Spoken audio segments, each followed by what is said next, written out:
અમદાવાદમાં પ્રથમ વખત કૃષ્ણમય થીમ પર ગરબાનું આયોજન થઈ રહ્યું છે. મિલન ફાર્મ ઓગણજ ખાતે ધર્મરક્ષા વાહિની યુનિટી ટ્રસ્ટ આ ગરબાનું આયોજન કરી રહ્યા છે. ગરબાની વિશેષતામાં તમામ ગરબા સિંગર ઝેન ઝી બોલાવવામાં આવ્યા છે. ઝેન ઝી એટલે કે 15થી 25 વર્ષના બાળકોને ધ્યાનમાં રાખીને આ ગરબાનું આયોજન કરવામાં આવ્યું છે. ગરબામાં પ્રાથમિક સુવિધાઓ તો છે, પરંતુ ઇનામોની વણઝાર પણ જોવા મળશે. આ આયોજન વૃદ્ધાશ્રમ ઘટાડવા માટે કરવામાં આવ્યું છે.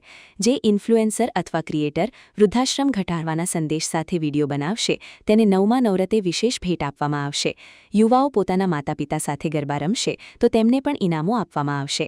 ભારતી આશ્રમના સંત હરિપ્રકાશ સ્વામી પોતે 22 વર્ષના છે. તેઓએ આ જગ્યાનું ભૂમિપૂજન કરી આશીર્વચન આપ્યા હતા. મારું નામ છે સ્વાતિ પરમાર.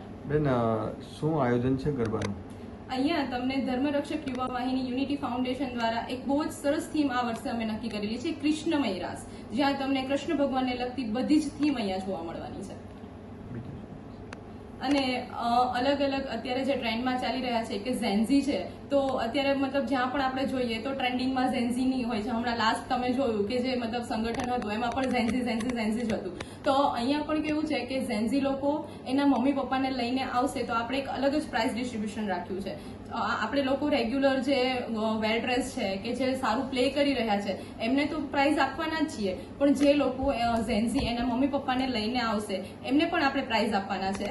વધુમાં એક નવો કોન્સેપ્ટ આપણે લઈને આવ્યા છીએ કે જે લોકો વૃદ્ધાશ્રમમાં જઈ, જે પણ યુટ્યુબર છે, રીલ મેકર છે, વિડીયોગ્રાફર છે, ઇન્ફ્લુએન્સર છે, જે લોકો વૃદ્ધાશ્રમમાં જઈ અને એક અલગ જ કોન્સેપ્ટથી રીલ વિડીયો શૂટ કરીને આવશે એને પણ અમે લોકો પ્રાઇઝ આપવાના છીએ. એ અમે 9મા નોરતે જાહેર કરીશું. આ જણાવતા ખૂબ આનંદ થાય છે કે મારા પરમ સ્નેહી, પરમ આદરણીય નીરવભાઈ કૃષ્ણમય રાસનું આયોજન કર્યું અને આજેનું પૂજન હતું, ઉપસ્થિતિ હતી.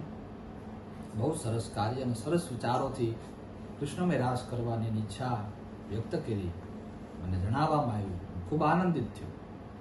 વિષયમાં એવું હતું કે એ લોકો જે નીરવભાઈ છે એની ભાવના એવી છે કે સમાજમાં જે બાળકોને પોતાના માતા પિતા પ્રત્યેની જે લાગણી દુભાય છે, જે લાગણી નથી, યોગ્યતા નથી, મા બાપને રાખવાની ઈચ્છા નથી, એટલા માટે આ વિચારો રજૂ કરી અને કૃષ્ણમય રાસ કરી અને બધા બાળકો, યુવાજનો જે કાંઈ રાસમાં ઉપસ્થિત રહે એને સદભાવના આવે, સદવિચાર આવે, વૃદ્ધાશ્રમ બને ત્યાં સુધી નાબૂદ થાય એવી ભાવના અને એવા સંકલ્પ સાથે આ કૃષ્ણમય રાસનું આયોજન કરવામાં આવી રહ્યું છે. તમારી કરબદ્ધ પ્રાર્થના નીરવભાઈને ભગવાન ખૂબ એવા આશીર્વાદ આપે, જેના કાર્યમાં એ સફળ થાય અને યોગ્યતાપૂર્વક પોતે કાર્ય કરે. નમો નારાયણ. જય ગીતા.